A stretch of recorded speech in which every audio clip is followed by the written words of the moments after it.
Good day, everyone. Thank you for joining us today for our fire drill seminar. Safety is our top priority here, and it's essential that we're all prepared for emergencies. Today, we'll go over the procedure and protocols to follow in case of a fire emergency. Let's start with the basics. What is a fire drill? So, a fire drill is a process of practicing how to evacuate a building in case of fire or any other emergency. Usually, the emergency systems like fire alarms or smoke detector will sound.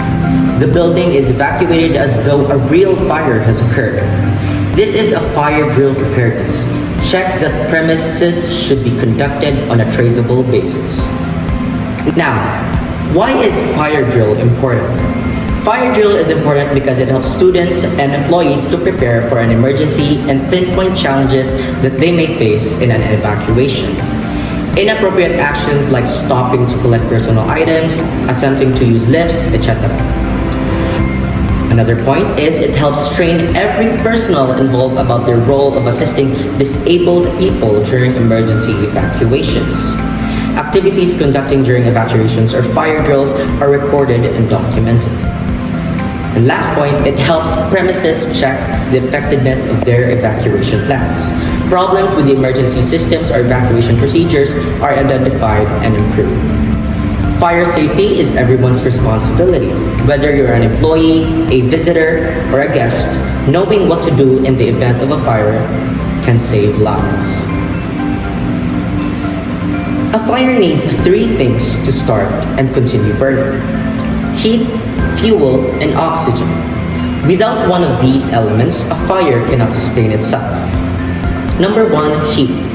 Heat is the energy necessary to raise the temperature of a fuel to ignition point. It initiates the combustion process by breaking down the molecular structure of the fuel, releasing volatile gases that can ignite. Heat can come from various sources, such as open flames, electrical sparks, friction, or radiant heat from nearby sources. Number two, fuel. Fuel is any material that can undergo combustion. Common examples include wood, paper, fabric, gasoline, propane, and natural gas.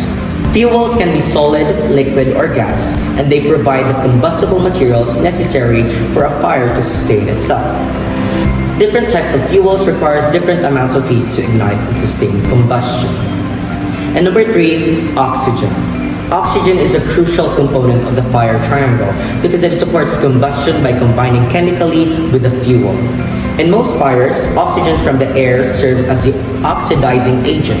The presence of oxygen allows the combustion process to continue releasing heat, light, and additional fuel vapors, creating a self-sustaining chain reaction.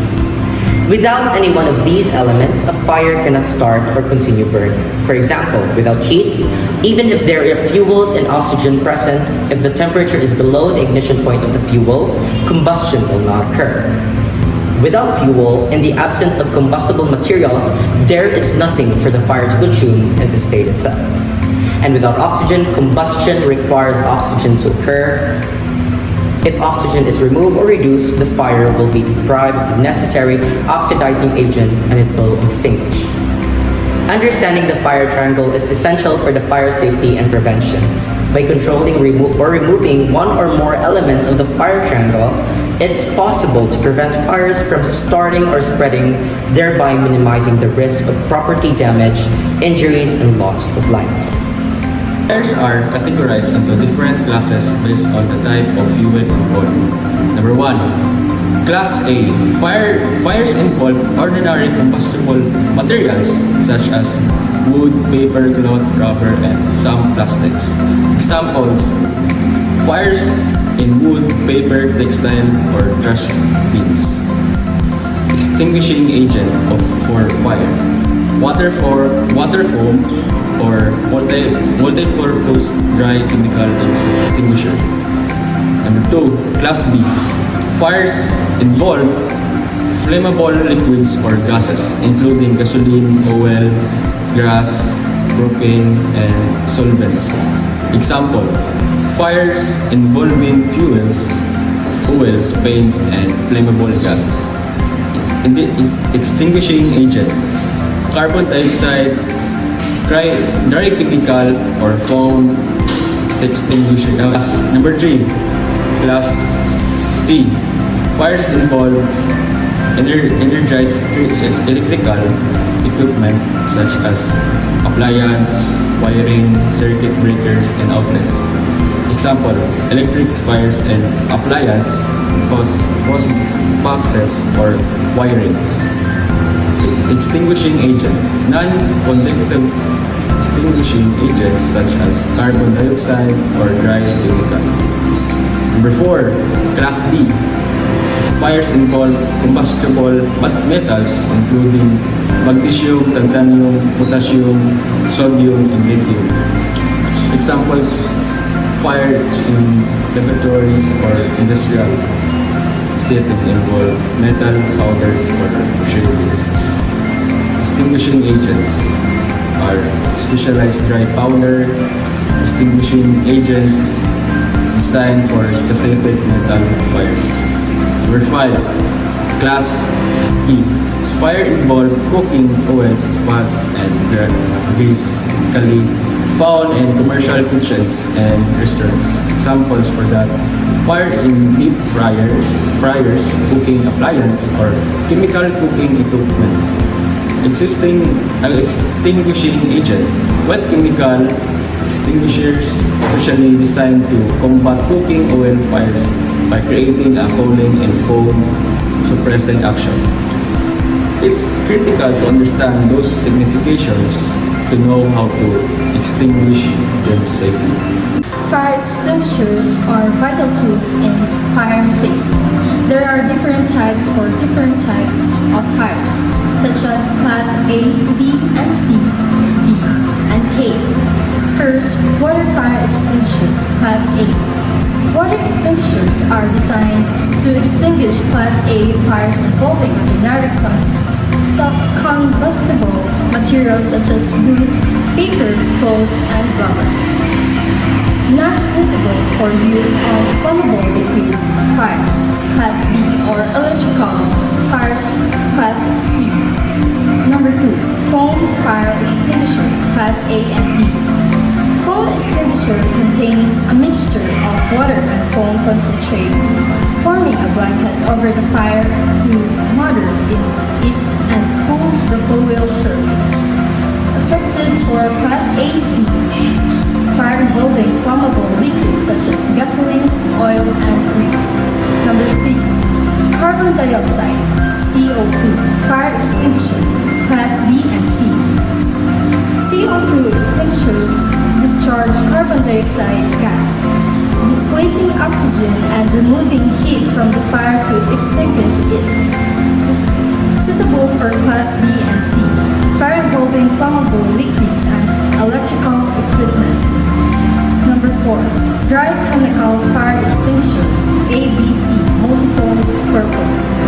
Dry chemical extinguishers contains a dry chemical powder that interrupts the chemical reaction of the fire, smothering it and preventing reignitions.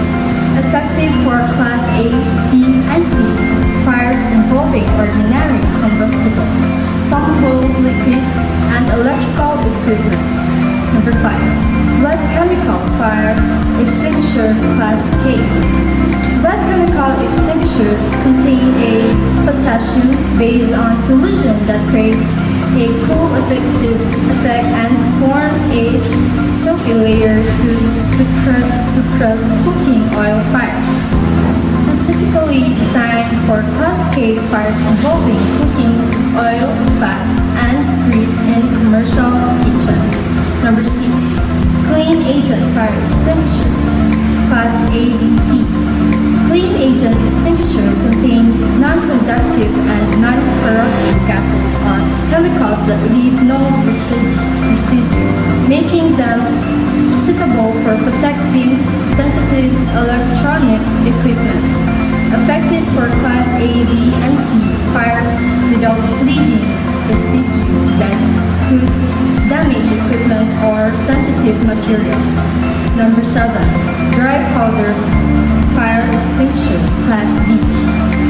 Dry powder extinguisher contains a specialized dry powder designed to extinguish fire involving combustible metals such as magnesium, Titanium. titanium, and lithium. Balik-balik sa magnesium once we go. Such as, ready, begin. Such as magnesium, titanium, and lithium. Suitable for Class D fires in laboratories or industrial settings where metal powders or shaving are precise. Each type of fire extinguisher is designed for specific classes of fires, so it's essential to select the appropriate extinguisher based on the potential fire hazards in a given environment. Proper training in fire extinguisher use is also crucial to ensure effective fire response and safety. When there's a fire, what should you do? When there's a fire inside your building, you need to get out immediately since smoke from a fire can make it difficult to see. It's important to know the best way to exit the building. How do you know this? You should have a plan before a fire even happens. Here's how to be prepared before a fire. Have a plan and practice it. This plan should include fire drills. A fire drill can help you practice leaving your building quickly and safely. Don't forget to talk about different ways you can get out. Learn more about having a disaster plan.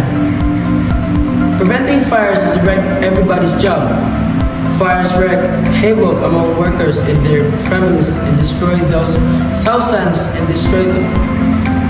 of businesses each year, putting people out of work and severely impacting their livelihoods. The human and financial toll underscores the serious nature of workplace fires. Unfortunately, there are dozens of ways for workplace fires to start: chemicals, electricity, flammable liquids, combustible materials, compressed gases, smoking, even poor housekeeping. We need to protect against all those potential fire hazards all the time to make sure we're not part of the statistic in workplaces that go up in smoke. Planning is essential. Before any drill, determine the assembly area. Determine if the evacuation route, exit, doors, and emergency staircases are not obstructed. Ensure commands and evacuation orders for building occupants are prepared before an evacuation or fire drill starts. Determine the types of buildings: cone, multiple department, single, multiple story, or constructed with fire-resistant materials. Determine the occupants of the buildings. Physical conditions, the responses expected from the occupants in emergency situations. In the event of a fire, our priority is to evacuate safely. Here are the steps to follow. Remain calm. If you hear the fire alarm, leave the building immediately via the nearest exit.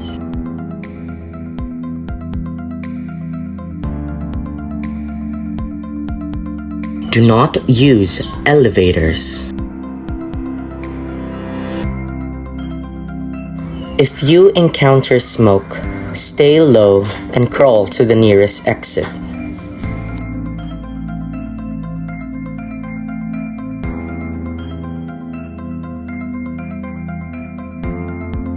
Once outside, proceed to the designated assembly point.